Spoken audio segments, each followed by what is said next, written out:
ಒಂದು complete cleanness drive ತೆಗೆದುಕೋಬೇಕು ಅಂತ ತೀರ್ಮಾನ ಮಾಡಿದೀವಿ. ಅದು ನಮ್ಮೂರೆಲ್ಲ ಆಫೀಸರ್ಸ್ ವರ್ಕೌಟ್ ಮಾಡ್ತಾ ಇದ್ದಾರೆ.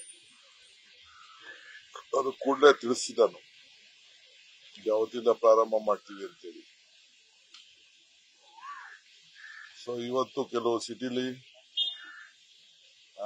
ಕೆಲವು ಜಾಗಗಳನ್ನ ಇನ್ಸ್ಪೆಕ್ಷನ್ ಮಾಡ್ತಾ ಇದ್ದೀನಿ.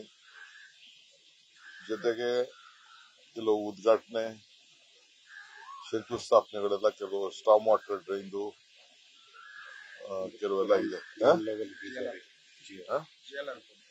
GLR ಪಂಪ್ ಇದೆಲ್ಲ ಕೂಡ ಇದೆ. ಸೊ ರೆಸಲ್ ಮಾರ್ಕೆಟ್ ಇನ್ಸ್ಪೆಕ್ಷನ್ ಇವೆಲ್ಲ ಇದೆ. ಅದರಿಂದ ಕೂಡ ಇವತ್ತು ಕಾರ್ಯಕ್ರಮ ಇಟ್ಕೊಂಡಿದ್ದೀವಿ. ಆಮೇಲೆ 20ನೇ ತಾರೀಕು ಕಾರ್ಯಕ್ರಮ ಸದ್ಯಕ್ಕೆ ನಾವು ಕಾರ್ಯರೂಪಕ್ಕೆ 20ನೇ ತಾರೀಕು ಇದರಲ್ಲೇ ವಿಜಯನಗರದಲ್ಲಿ ಮಾಡಬೇಕು ಅಂತ ಒಂದು ತೀರ್ಮಾನ ಮಾಡಿದ್ವಿ. ಯಾಕೆಂದ್ರೆ ಸೀಸ್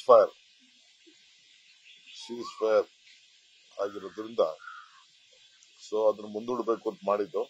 ಬಟ್ ಈಗ ಯಾವುದು ಏನು ಇಲ್ಲೇ ಇರೋದ್ರಿಂದ ಮಾಡಬೇಕು ಅಂತಿದ್ದೀವಿ. ಎಲ್ಲಾ ನಮ್ಮ ಡಿಸ್ಟ್ರಿಕ್ಟ್ ಮಿನಿಸ್ಟರ್ಸ್ ಒಂದು 5-6 ಜಿಲ್ಲೆಯಲ್ಲಿ ಎಲ್ಲಾ ಮಿನಿಸ್ಟರ್ಸ್ ಒಂದೊಂದು ಅಸೆಂಬ್ಲಿ ಸೆಗ್ಮೆಂಟ್ಗೆ ಹೋಗ್ಬೇಕು ಅಂತ ಅಲ್ಲಿ ಆಫೀಸರ್ಸ್ ಮೀಟಿಂಗು, ಕಾರ್ಯಕರ್ತರ ಮೀಟಿಂಗು ಎಲ್ಲ ಕೂಡ ಸಪರೇಟ್ ಆಗಿ ಮಾಡಬೇಕು ಅಂತ ನಿರ್ದೇಶನವನ್ನ ಕೊಡ್ತಾ ಇದ್ವಿ. ಎಲ್ಲ ಅಸೆಂಬ್ಲಿ ಸೆಗ್ಮೆಂಟ್ಗೂ ಒಬ್ಬೊಬ್ಬ ಮಿನಿಸ್ಟರ್ ಹೋಗಿ, ಯಾಕಂದ್ರೆ ನಾವೇನು 1 ಲಕ್ಷ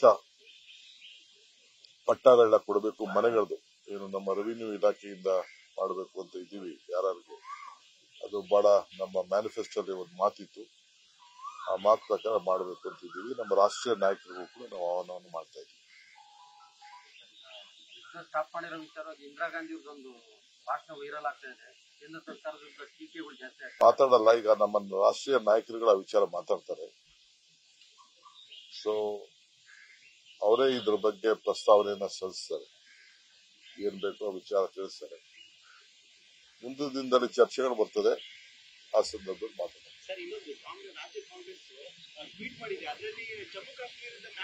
ಅದೆಲ್ಲ ಸುಳ್ಳು. ನಾನು ಅದು ಯಾರೋ ಸ್ವಲ್ಪ ಸ್ಮಾಲ್ ಮಿಸ್ಟೇಕ್ ಇತ್ತು.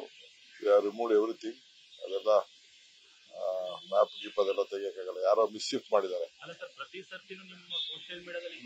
I just remove everyone. ಎಲ್ಲ ಕೆಲಸ ಮಾಡಿದವರೆಲ್ಲ ತೆಗೆದು ಬಿಸಾಕಿದೀನಿ ನಾನು.